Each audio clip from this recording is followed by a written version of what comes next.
I just recorded this video twice using my freaking laptop mic. Anyways, here's why you should never get into fixed gear riding. Pretty much ever since I started, I've always found enjoyment in it. The rawness of the ride you get when you ride a fixed gear is unparalleled to any type of biking in my opinion. Since you have no brakes and you're really just stopping with your feet and you really can't stop pedaling, you feel everything on your bike and more of your muscles get activated while biking. I guarantee you, if you're either an avid road biker or mountain biker, go out there and try a fixed gear. The next day you will feeling sore in places you've never felt. It's insanely fun because there's this little scary or steeze factor, I guess. You get this because you are riding with literally no brakes, and the only way to really control your bike is with your feet. The great part about fixed gear riding also is how cheap it is. The YouTube channel Global Biking Network, I believe, did a video on how cheap a fixed gear is. They ended up building one for around $50, and I too built one for around $40. The reason why they're so cheap is because of the variety of parts you can put on there.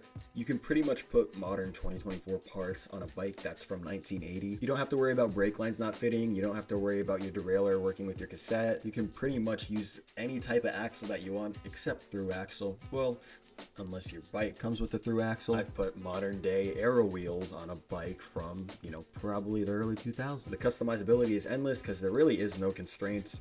Plus, you don't really feel too bad about messing with the bike, such as welding on some new fitments to your frame or just completely destroying a wheel to make it more aero. For jokes. Also, the culture and community of fixed gear riding is probably unparalleled with any other type of community. To put it simply, fixed gear riding is basically like cool ass mountain bikers, but on the road. And you guys just don't care about competition, so it just makes it even better. Even at sometimes I get free stuff from people who I don't really know that too well. So yeah, it's another big plus about fixed gear riding. Now you may be wondering, dude, you've been talking the past couple of minutes about how good fixed gear riding is. What's the bad part? The bad part comes in when you actually get super ingrained within fixed gear culture. Yes, fixed gear riding is very inexpensive. However, once you start seeing other people's builds and then you think a 1990s Aero full deep dish wheel is sick to put on your shit bike, yeah, that's where the problem starts. To put it simply, fixed gear riding gets bad because of the stupidity that you egg yourself on to do. For example, I've seen some bikes that were made in the 90s get completely overhauled and all of a sudden they have a $2,000 road bike wheel set on them. That's the type of stupidity that I'm talking about. It's pretty much a snowball effect of pricing. At first, you see your fixed gear and think, dude, $20 for a new bottom bracket's nothing. Then you're like, might as well go with the $30. I mean, it's not much more. And then you start going on Facebook Marketplace and you find these prior couple $100 group sets and you put on your bike for $50. And then it just keeps getting bigger and bigger from there. Then all of a sudden these Olympic track bike producers are having sales on their parts and you're like, damn bro, $2,000 for a wheel set's nothing. Let's run. That's basically how it goes. One of my biggest examples is when I built my $100 fully carbon wheel set. I grabbed all these parts off of Facebook Marketplace, but the bad part about it that I did not realize at first is that these are tubular rims. Not regular clincher rims, they're tubular rims. If you're wondering what tubular rims are, they're basically like a big U shape on the rim with no bead on them. You buy tubular tires, which are easily anywhere from $40 to $60 a piece to put on these rims.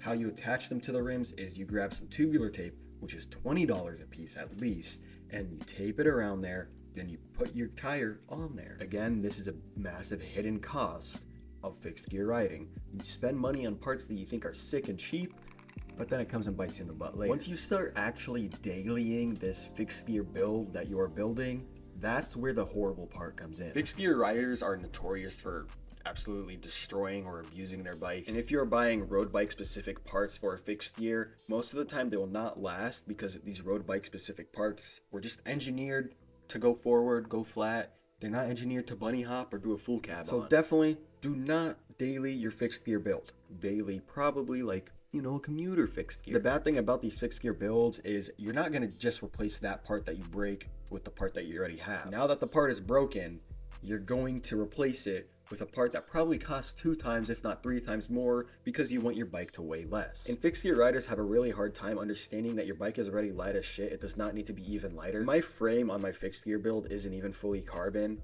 It's not even carbon on the handlebars. And it weighs under 16 pounds. If I got an actual carbon frame, group set, and handlebars, I could probably get that to under 13. You basically get looped into roadie tendencies without being a roadie and without actually using your bike to what a roadie uses it for. So yeah, PSA for all fixed gear riders who are currently watching this video, your bike does not need to be lighter. And as you daily this fixed gear, you're gonna realize, oh, I need to replace this part because it feels kind of off by 1 or 2 centimeters. It's just very odd, and it ruins your life if you try to daily your fixed gear build, because you're just going to be throwing months of rent onto your bike. Now, going back to my point about how certain road bike parts aren't made to go on a fixed gear. Like I said, road bike wheels are engineered to go forward, and they're not meant to bunny hop or other stuff like that, because you will crack them most likely. They're also not made to really withstand torquing forces being directly applied to the hub forward and backward within quick time intervals. And this is where the track bike tax comes in. Track bike wheels are professionally made for fixed gears.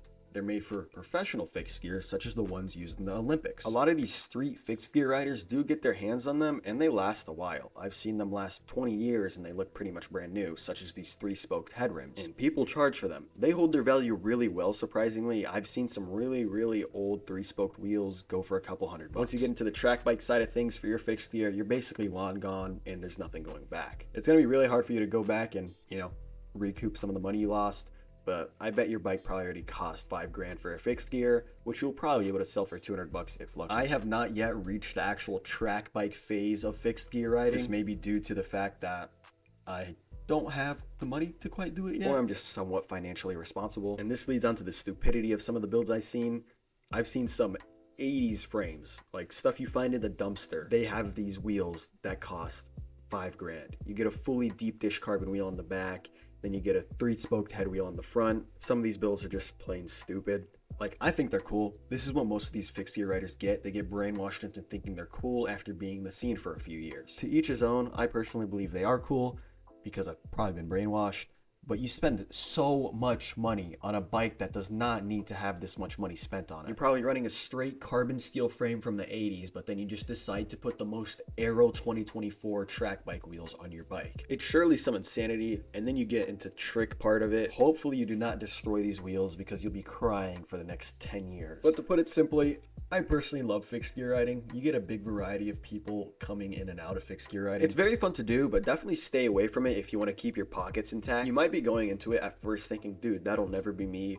But I assure you, 5 years down the line, it'll most likely be you. If you watch the end of the video, make sure to like and subscribe. I do post YouTube shorts daily. And thank you guys for watching. Let me know down below if you had ever tried fixed gear riding, and if you have, how much does your bike cost?